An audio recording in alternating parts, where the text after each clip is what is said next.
नमस्कार विद्यार्थी मित्रांनो, welcome to my Boli classes. मी Vinod Sonone. 10th standard physics lesson number जो 5वा आहे हिट. हा लेसन मागच्या वीडियो लेक्चरमध्ये आपला संपलेला आहे. लेसन का सारा थ्योरी पार्ट हमने डिस्कस किया. आज हम डिस्कस करेंगे इसके कुछ न्यूमेरिकल्स और इसका एक्सरसाइज. आधी आपण लेसनमध्ये आपण जो शेवटचा टॉपिक पाहिला होता, determination of specific heat capacity by mixing method, त्याच्यावरती आधारित एक न्यूमेरिकल प्रॉब्लेम आहे. बघा, सॉल्व एक्झाम्पल आहे, गिवन ऑन पेज नंबर 70. ते सॉल्व एक्झाम्पल मी एक्सप्लेन करून सांगतो.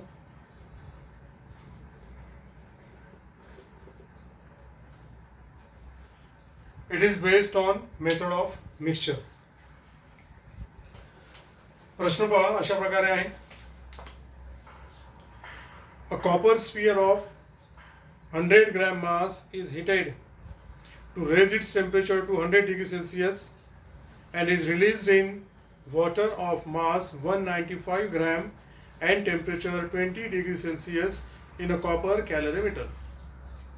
If the mass of the calorimeter is 50 gram, what will be the maximum temperature of water? आता प्रश्न वाचून कदाचित चांगल्या प्रकारे आपल्या लक्षात येणार नाही, पण याला जर आपण थोडं पार्ट्समध्ये स्टडी केलं तर चांगल्या प्रकारे आपल्या लक्षात येईल. प्रश्न कसा आहे ते आधी मी प्रश्न एक्सप्लेन करून सांगतो, त्याच्यानंतर याच्यामध्ये काय गिवन आहे आणि काय आपल्याला फाइंड करायचं ते आपण पाहणार आहोत. सबसे पहले क्वेश्चन क्या है समझ लो. तो ये ऐसे कैलोरीमीटर कंटेनर था. कैलोरीमीटर ज्याला आपण म्हणतो, एक सॉलिड स्फीयर होता, hot sphere, a copper sphere. ये स्फीयर कॉपर का बना है और कैलोरीमीटर जो होता है ये भी कॉपर का होता है. दोघांचं मेटल सेम आहे. तर copper sphere of 100 gram mass, याचं मास आहे 100 gram. It is heated to raise its temperature to 100 degree celsius. याला किती टेम्परेचर पर्यंत हीट केलेलं आहे? याला हीट केलेलं आहे 100 डिग्री सेल्सियस पर्यंत. कैलोरीमीटर के अंदर होता है water. And is released in water of mass 195 gram and temperature 20. इसको हीट करने के बाद ये वाटर के अंदर इसको रिलीज किया गया. वाटर का मास दिया है 195 ग्राम आणि टेम्परेचर ऑफ वॉटर दिलेलं आहे 20 डिग्री सेल्सियस. अशा प्रकारे या हॉट स्फीयरला या कॅलोरीमीटरच्या वॉटरमध्ये रिलीज केलेलं आहे. और क्या दिया आगे? If mass of the calorimeter is 50 gram, हा जो कॅलोरीमीटर आहे याचा मास आहे 50 ग्रॅम. तो आपको फाइंड करना है कि what will be the maximum temperature of water. ये जो हॉट स्फीयर पानी में डालने के बाद वाटर का मैक्सिमम टेम्परेचर कितना होगा, ये आपको फाइंड करना है. अशा प्रकारचा हा प्रश्न आहे. आता इथे एक गोष्ट आपल्या लक्षात येते कि water is taken in calorimeter.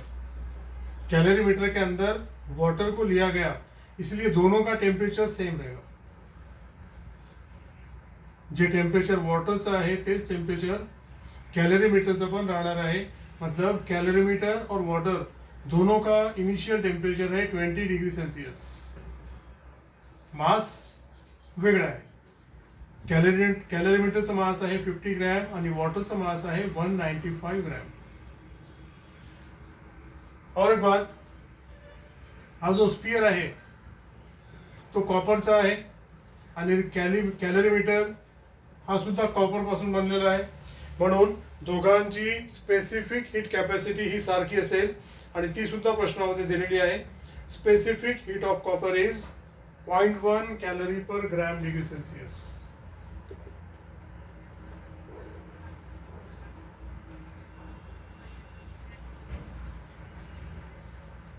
मतलब सॉलिड और कैलोरीमीटर दोनों का स्पेसिफिक हीट सेम रहेगा because both are made up of copper. तो इतना सब आपको क्वेश्चन में दिया है. आता इथे होते काय, ये हॉट स्पीयर अगर आपने पानी के अंदर डाल दिया, रिलीज किया, तो वहां होता है principle of heat exchange.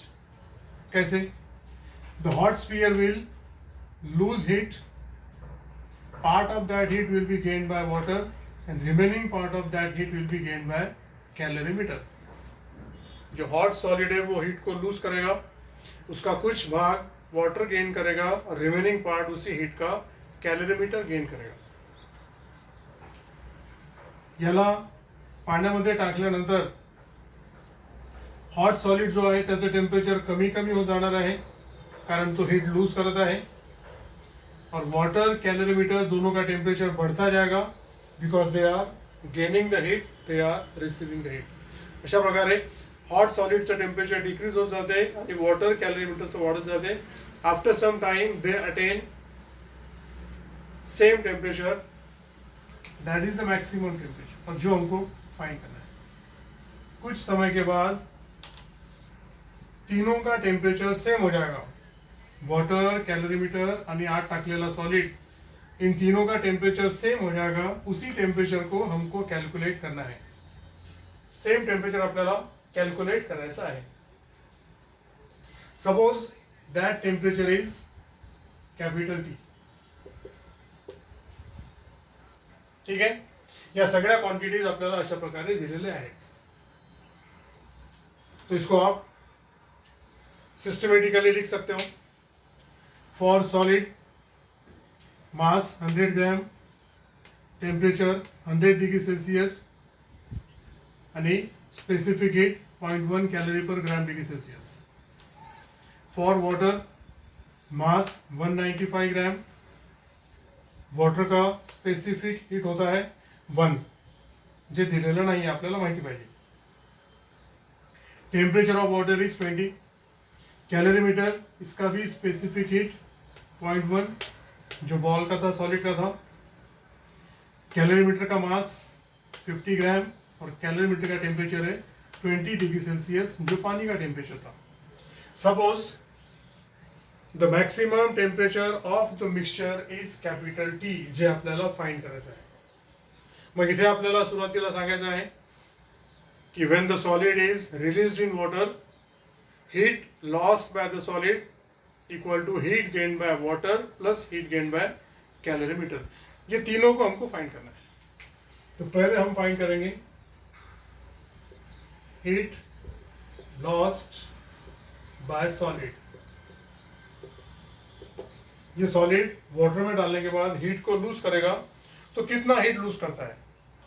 Formula याचा असा असतो, mass into specific heat into delta T.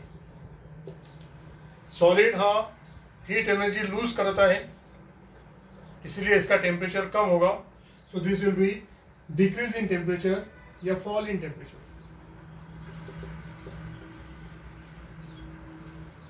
Equal to, याला आपण म्हणूया क्यू. मास किती आहे 100 into specific heat 0.1 into decrease in temperature of solid. कितना होगा?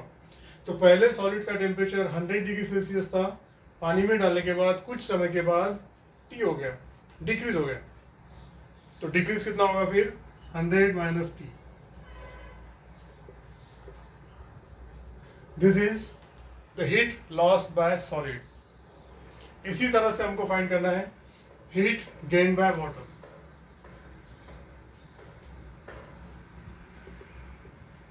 Heat gain by water.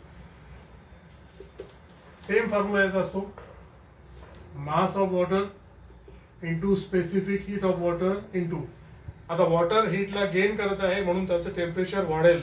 So this will B rise in temperature. कितना आएगा? Let's put the values. Mass of water 195 into specific heat water का होता है 1, जो आपको question में दिया नहीं है, फिर भी हमको पता चाहिए, हमको लर्न करना है. वाटर के लिए C इक्वल टू 1 इंटू, अब वाटर का टेम्परेचर कितना राइज करेगा? तो सॉलिड को डालने के पहले वाटर का टेम्परेचर था 20 और बाद में हो गया T. So what will be rise in temperature? आधी टेम्परेचर कमी होतं, नंतर टेम्परेचर वाढून झालं T. मग राईज किती होणार आहे? तर T-20. ये हो गया हीट गेन बाय वॉटर, याला आपण म्हणूया Q1. आता आपल्याला फाइंड करायचं आहे हीट गेन बाय कॅलरीमीटर.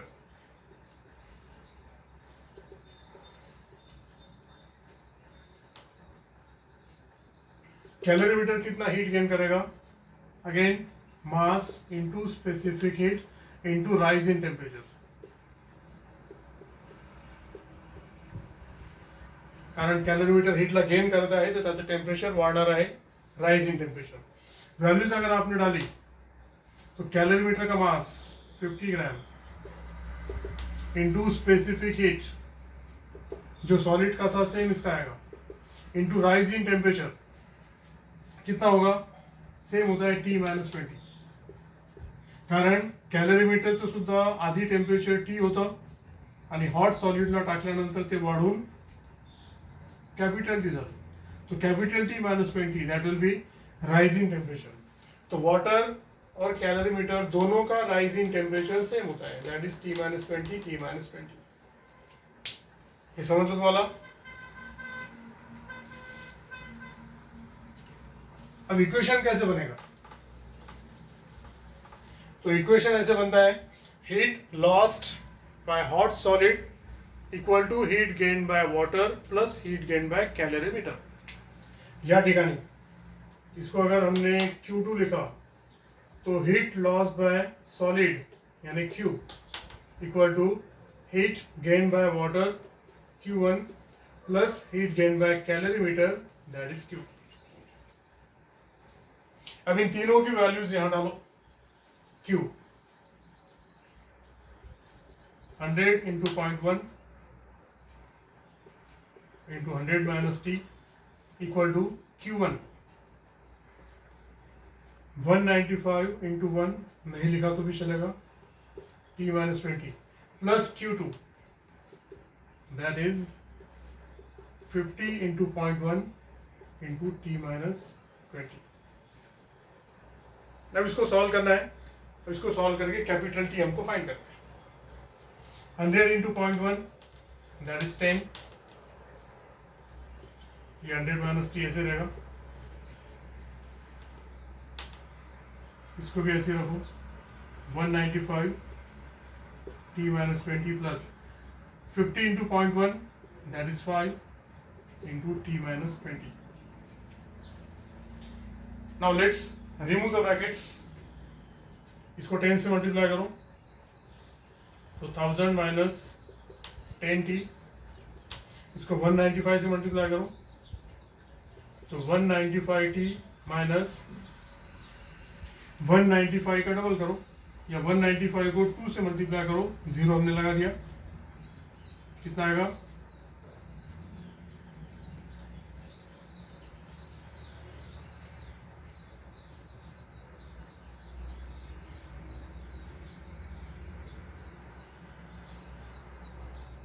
तो ये आएगा 3900. याला ही ओपन करा. सो दिस इज 5T माइनस 100. अब सारी T की टर्म्स एक तरफ ले लो और नंबर्स को दूसरी तरफ ले लो. ठीक है. So let's transfer this number like this.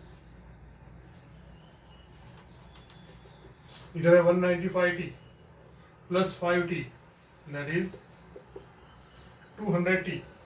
अब ये हो जाएगा प्लस 10T. तो 200 plus 10 this is 210T.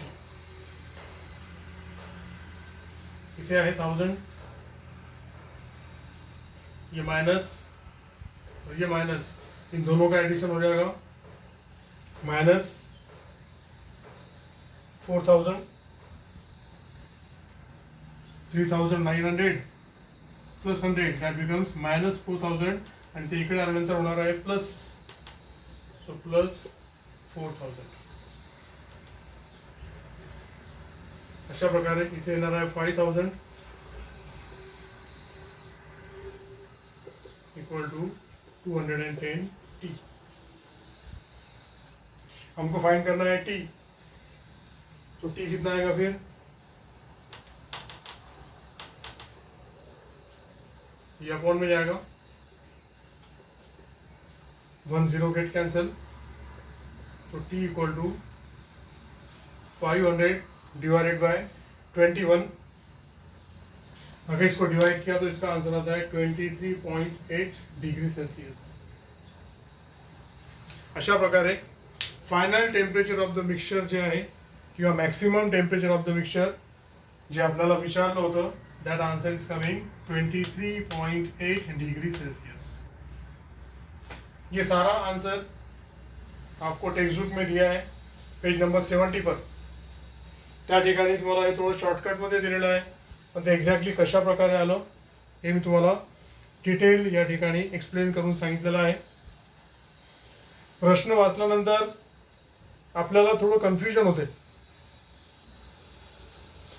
Question पढ़ने के बाद इमीडिएटली हमारे ख्याल में नहीं आता, इसलिए उसको लिख कर देखना है कि क्या क्या इन्फॉर्मेशन हमको दी आहे, काय काय आपल्याला गिवन आहे आणि काय फाइंड करायचं आहे। हे थोडं आपण रफमध्ये वेगवेगळं लिहिलं तर आपल्या लक्षात येते की कशा प्रकारचा हा प्रॉब्लेम आहे।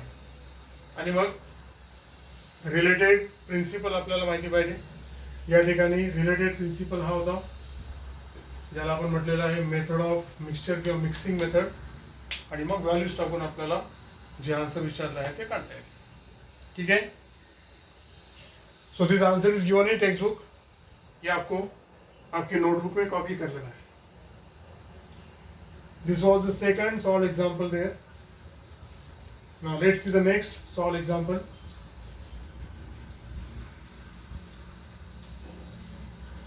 आता याच्या पुढचा जो सॉल्व एग्जाम्पल आहे किंवा याच्या नंतरचे सॉल्व एग्जाम्पल, त्याचे सोल्युशन्स किंवा आन्सर्स पाहण्याच्या आधी एक दोन महत्त्वाच्या गोष्टी तुम्हाला सांगतो, त्या लक्षात ठेवायच्या। कोणताही सबस्टन्स असेल, या सबस्टन्सला जेव्हा आपण हीट एनर्जी देतो, किसी भी सब्सटेंस को हीट एनर्जी देने के बाद दो चेंजेस होते हैं। सब्सटेंस के अंदर दो चेंजेस आपको दिखाई देंगे, एक होता है फेज चेंज और दूसरा होता है टेम्परेचर चेंज।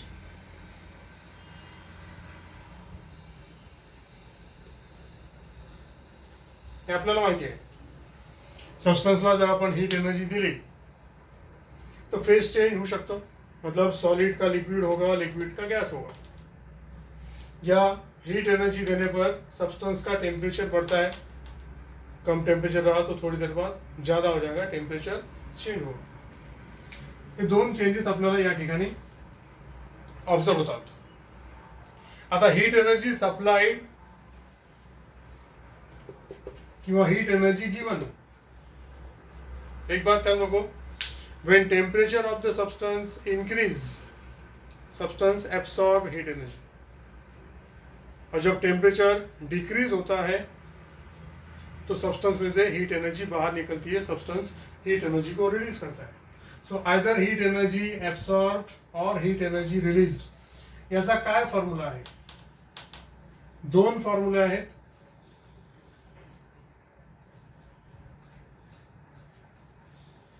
पण एक फॉर्म्युला फेज चेंज होत असताना आपल्याला वापरायचा आहे आणि दुसरा फॉर्म्युला टेम्परेचर चेंज होत असताना आपल्याला वापरायचा आहे। आता कोणता तो फॉर्म्युला आहे, काय तो फॉर्म्युला आहे? So when temperature changes, heat absorbed या heat released will be equal to mass into specific heat into delta T.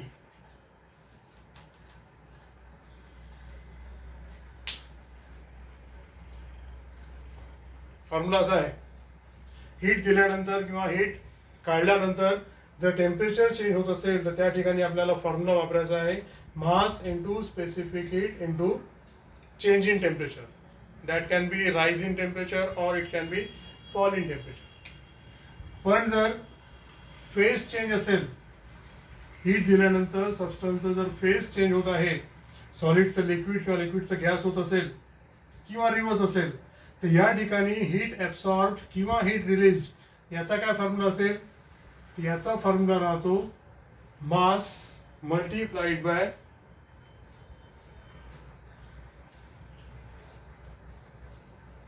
L.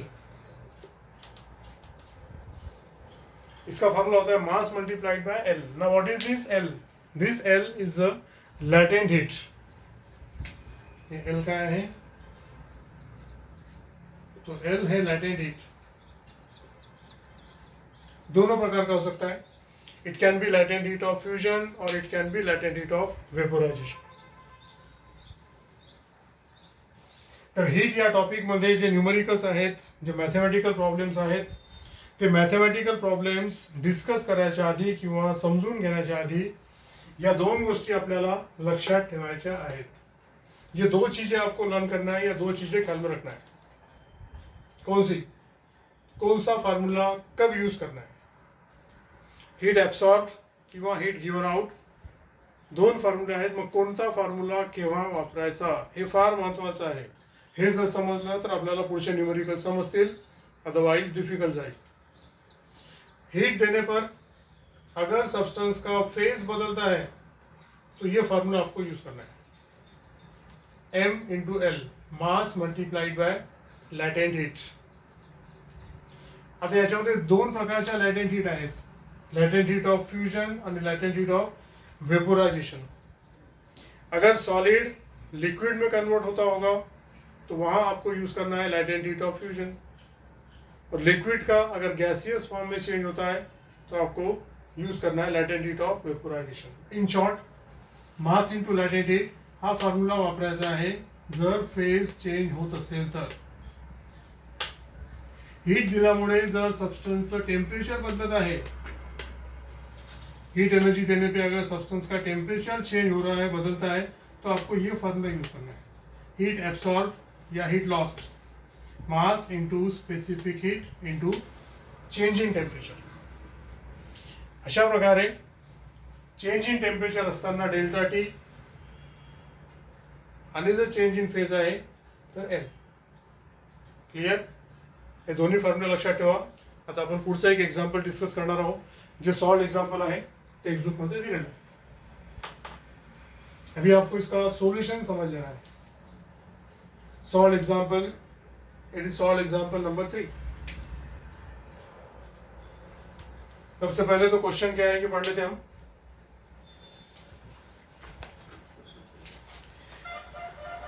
If 80 gram steam of temperature 97 is released on an ice slab of temperature 0 degree Celsius, how much ice will melt?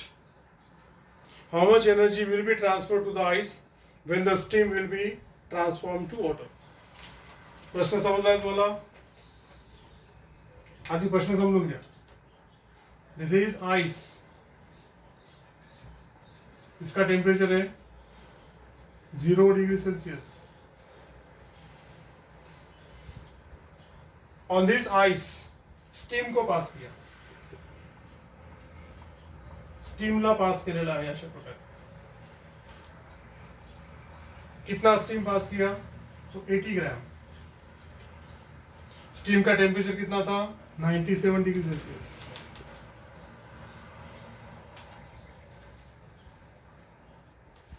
Degree Celsius temperature असणारं steam, 80 gram steam या ice slab वरती पास केलेला आहे. Ice slab के ऊपर उसको पास किया. तो क्वेश्चन आपको पूछा है कि how much ice will melt. कितना आइस मेल्ट होगा, म्हणजे मास आपको फाइंड करना है. ठीक है.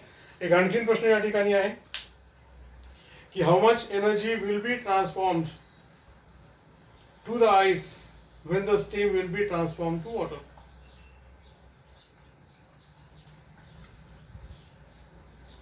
जब ये स्टीम वाटर में कन्वर्ट होगा तो कितना हीट एनर्जी आइस को देगा? How much heat energy will be transform to ice when this steam will change into water. आता इथे होतं काय बघा, जब आप स्टीम को आइस के ऊपर से पास करोगे, स्टीम को जब आप आइस के ऊपर से पास करोगे तो पहले स्टीम कन्वर्ट होगा पानी में, ठीक है, और फिर पानी कन्वर्ट होगा आइस में।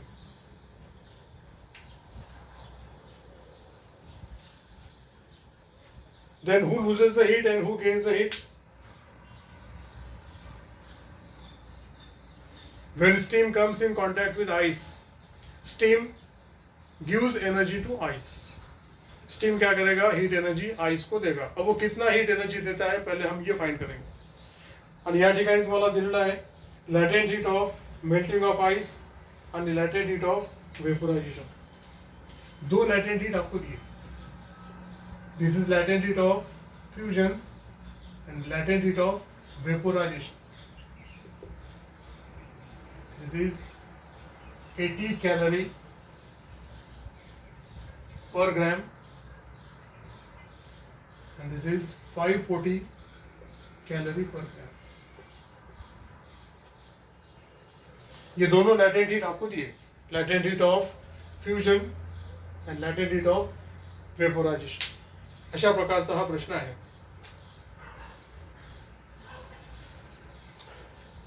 अभी इसका आंसर आप अच्छी तरह समझ लो।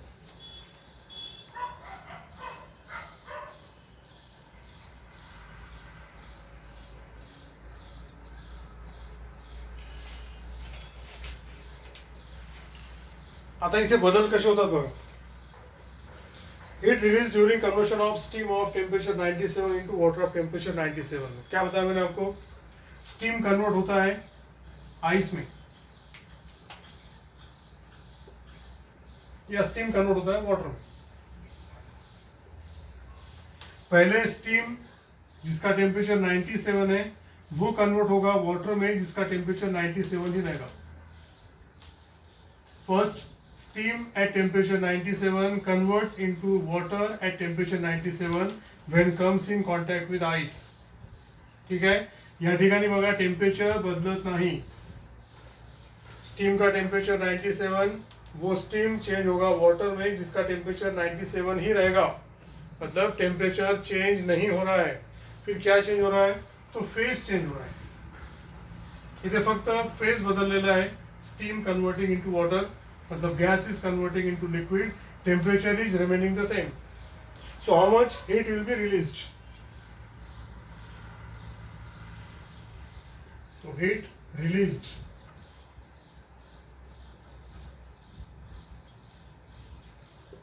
to convert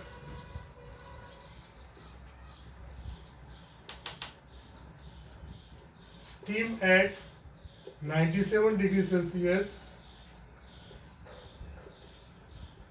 into water at 97 degrees Celsius। इथे फक्त फेज चेंज होता है, टेम्परेचर चेंज होणार नाही। Then what formula we use? When phase changes, we use the formula mass into latent heat. Now let's put values. Mass, steam का mass that is 80। अब यहाँ पर latent heat कौन सा आएगा? Steam is converting into liquid, so that will be latent heat of fusion, मतलब 80।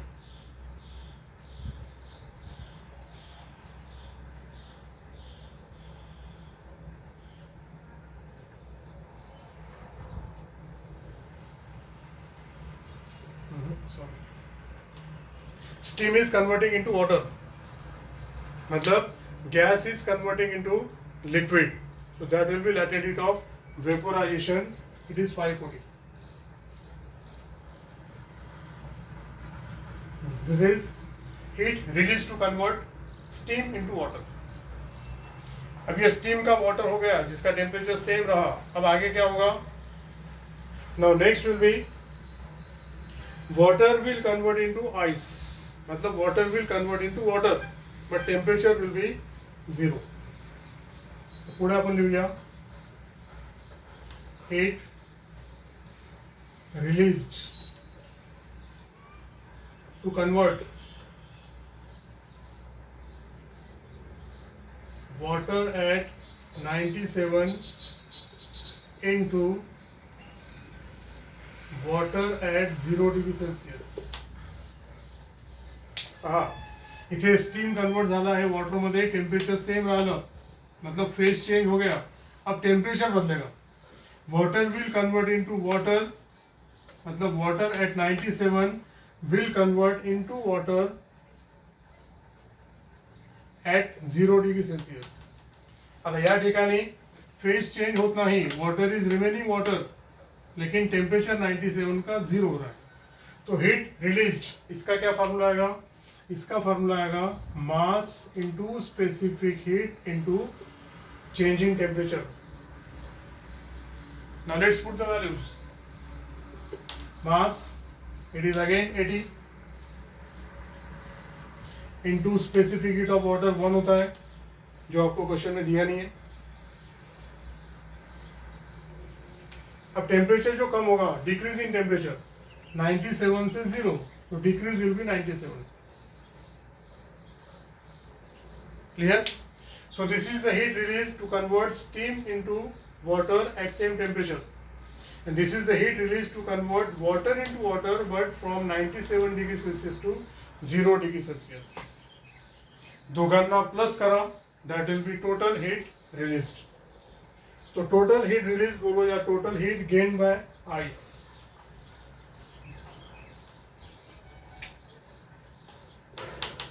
Therefore total heat gained by ice, दोघांचं addition करा, this प्लस this, दोनों में से 80 कॉमन निकल सकता है, तो यहाँ बचेगा 540 प्लस 97, और 540 प्लस 97 ये होता है 637.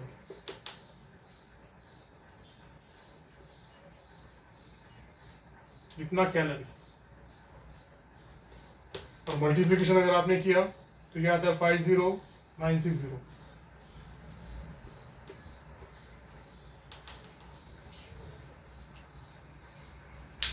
पहा प्रश्नामध्ये आपल्याला एक प्रश्न विचारला, क्वेश्चन में एक क्वेश्चन हमको पूछा गया था कि how much energy will be transform to ice when steam will be transform to water. जब स्टीम का वाटर में ट्रांसफॉर्मेशन होगा तो टोटल इतना हीट आइस गेन करेगा, या इतना हीट एनर्जी स्टीम आइस को ट्रांसफर करेगा. So this is one answer. जे आपल्याला विचारलं होतं की how much heat energy will be transferred, तो total 50,960 calorie heat energy will be transferred to ice. ये हो गया फर्स्ट पार्ट. अब सेकंड पार्ट में हमको पूछा था कि how much ice will melt, कितना आइस मेल्ट करेगा, ये हमको पूछा था. ठीक है, तो इतना हीट एनर्जी अगर स्टीम आइस को देता है तो कितना आइस मेल्ट करेगा. So this will B heat gain by ice. ठीक है, अब आइस मेल्ट कर रहा है, टेम्परेचर उतना ही रहेगा, मतलब only phase change will take place.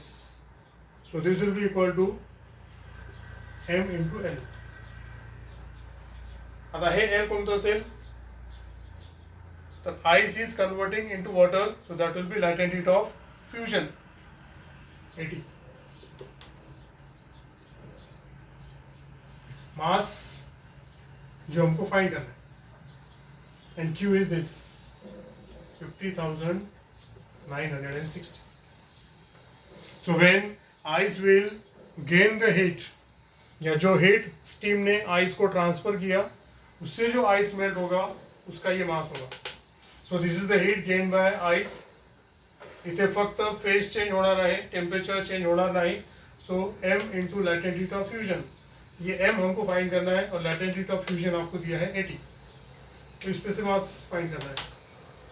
तो मास इक्वल टू आएगा 50,960 डिवाइडेड बाय 80. एक जीरो से कैंसिल हो जाएगा. सो 5096 अपॉन 8. इसको अगर आपने डिवाइड किया तो आंसर आएगा 637. This answer will be in gram. अशा प्रकारे 637 ग्रॅम इतकं आईस मेल्ट होणार आहे. That will be mass of the ice that will melt. अशा प्रकारचं हे न्यूमेरिकल प्रॉब्लेम आहे.